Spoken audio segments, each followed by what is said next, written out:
নামখানার অসুস্থ বিএলও দেবাশিস দাসকে এসএসকেএম থেকে ছাড়ার পরে সিইও দপ্তরে নিয়ে এলো তৃণমূলপন্থী বিএলওরা। সরাসরি আমাদের প্রতিনিধি রুমা পাল রয়েছেন সেখানে। রুমা,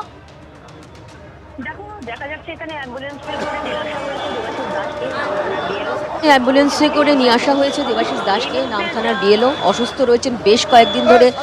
এই মুহূর্তে যা তারা জানাচ্ছেন যে তিনি প্যারালিসিস অবস্থায় রয়েছেন, এই ডাক্তারি পরিভাষায় যেটা বলা হচ্ছে, এবং তিনি খুবই অসুস্থ। এবং বিএলও অবরোধ কমিটি যারা এখান থেকে অবস্থান করছেন তাদের প্রতিনিধিরা কিন্তু তাই সেই দেবাশিস দাস এবং তার পরিবারের লোকজনকে ঠিক সিইও দপ্তরের সামনে অ্যাম্বুলেন্স করে নিয়ে এসছেন। তাদের দাবি হচ্ছে ক্ষতিপূরণ দিতে হবে, অর্থাৎ ক্ষতিপূরণ দিতে হবে। এবং অবশ্যই আমরা দেখতে পাচ্ছি যে এখানে এখানে অ্যাম্বুলেন্সে করে যেমন এসছে দেবাশিস দাস, অন্যদিকে কিন্তু দেখা যাচ্ছে যে একেবারে সিইও দপ্তরের সামনে বিএলও অবরোধ কমিটির তারা কিন্তু এখানে একদম বিক্ষোভ প্রদর্শন করছেন। এবং সবথেকে বড় কথা, তারা কিন্তু স্লোগান তুলছেন যে ইসিআই হায় হায়, কারণ এখনো পর্যন্ত কোনো এখানে দেখানো হয়নি বা ক্ষতিপূরণ দেওয়া হয়নি। যদিও কমিশন জানিয়েছে যে তারা রিপোর্ট চেয়েছে এবং তারপরে রিপোর্ট আসার পর ইসিআই অবশ্যই যাদের মৃত্যু হয়েছে তাদের ক্ষতিপূরণ দিতে বিবেচনা করছে। কিন্তু যারা অসুস্থ, গভীরভাবে অসুস্থ হয়েছেন এবং যারা এখনো পর্যন্ত অসুস্থ রয়েছেন বিএলওরা, যেক্ষেত্রে আমরা দেখতে পাচ্ছি যে এখানে কিন্তু নামখানার বিএলও দেবাশিস দাসকে নিয়ে আসা হয়েছে, তার পরিবারকে নিয়ে আসা হয়েছে। এবং দেখতে পাচ্ছি সিইও দপ্তরের সামনে কিন্তু বিএলও অবরোধ কমিটি তারা কিন্তু অবস্থান বিক্ষোভে আবারও বসেছে। আমরা দেখতে পাচ্ছি।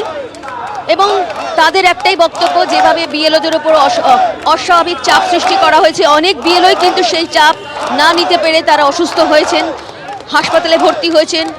এবং এই মুহূর্তে কিন্তু দেবাশিস দাসের যে অবস্থা, বিএলওরা, আমরা রুমা সেই ছবি দেখতে পাচ্ছেন, তারা এই মুহূর্তে অবরোধ করছেন, ওখানে একেবারে স্লোগান দিচ্ছেন। ধন্যবাদ রুমা।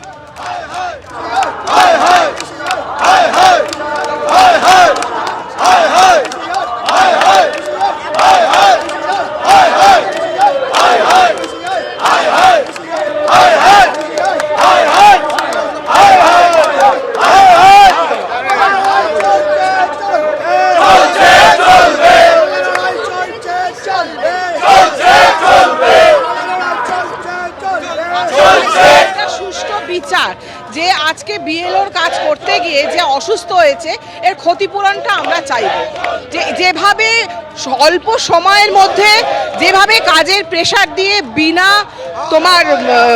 প্রপারলি যেটাকে ট্রেনিং না দিয়ে যে প্রেশারটা ওদের মধ্যে পড়েছে, এটাই ওদের অসুস্থতার কারণ। মানসিক চাপ, এবং কাজ যদি ঠিক মতন করতে না পারে তার জন্য তাদের পানিশমেন্ট হবে, জেল হাজত হতে পারে, এই ভয়, এই টেনশনে এরা কিন্তু অসুস্থ হয়ে গেছে। এবং যেভাবে অল্প সময়ের মধ্যে কাজ করতে হচ্ছে, ওরা অসুস্থ হচ্ছে এবং কেউ কেউ প্রাণ হারিয়েছে। এবিপি আনন্দ, এগিয়ে থাকে, এগিয়ে রাখে।